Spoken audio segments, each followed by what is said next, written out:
Venus is not the closest planet to the Sun, but it is the hottest. Venus is completely covered with clouds. These clouds are mostly carbon dioxide.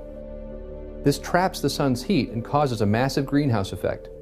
Temperatures on Venus approach 900 degrees Fahrenheit. Beneath its clouds, Venus looks like this. Venus is not a nice place to visit. If you were to go there and could somehow survive the heat, which you couldn't, and could somehow breathe the air, which you shouldn't, you'd immediately die anyway. You'd be crushed by the 90 atmospheres of pressure.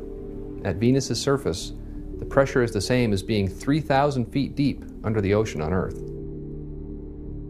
Venus poses many unique challenges to evolution. Scientists used to call Venus our sister planet, which makes sense. After all, Venus is about the same size and mass as the Earth and is made up of the same stuff. According to evolution, Venus was formed by the same processes as the Earth was, at the same time, in about the same place, and from the same materials. Therefore, Venus should be very similar to Earth, but in the last few decades, we've learned that Venus is actually very different. First of all, we've discovered that Venus's surface is not at all what evolutionists expected. Venus looks like the biblical description of Hades.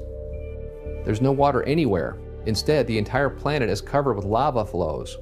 It does rain sometimes, but the rain isn't water, it's sulfuric acid. Also, Venus seems to have no tectonic plates. The Earth's crust is made up of many plates, but Venus's isn't. Venus has no magnetic field either, while the Earth does. If evolution says the planets are supposed to be so much alike, then why are they so different?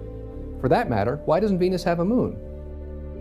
If both planets really did form at the same time, by the same processes, from the same materials, and at about the same place, why doesn't Venus have a moon too? Well, an evolutionary theory explains this. Supposedly, Venus did have a moon initially, as evolutionary models would expect, but then something happened. Yes, that's right. An asteroid came along and hit it and destroyed Venus's moon. Where's the evidence for this, though? There isn't any. Only that if it didn't happen, Venus would pose problems for evolutionary theory. Venus poses other huge problems for evolution as well. For example, Venus's surface appears quite young. The entire surface appears to be fresh. There's no record anywhere of billions of years of erosion or chemical weathering. Evolutionists are forced to speculate that somehow, for some unknown reason, the entire planet was resurfaced by volcanic activity not that long ago. This means the entire planet's crust would be submerged under lava all at the same time. Why did this happen? Nobody knows. How did this happen? Nobody knows that either. But it must have happened, they say, because we know evolution is true. How long ago did this event supposedly happen? Most planetary scientists believe Venus was resurfaced about 500 million years ago. They believe this because Venus has about 1,000 large impact craters on its surface, and it would take 500 million years or so to accumulate this many craters. So even though they admit Venus's surface looks young, they will insist that it's at least 500 million years old. But they're making two big assumptions here.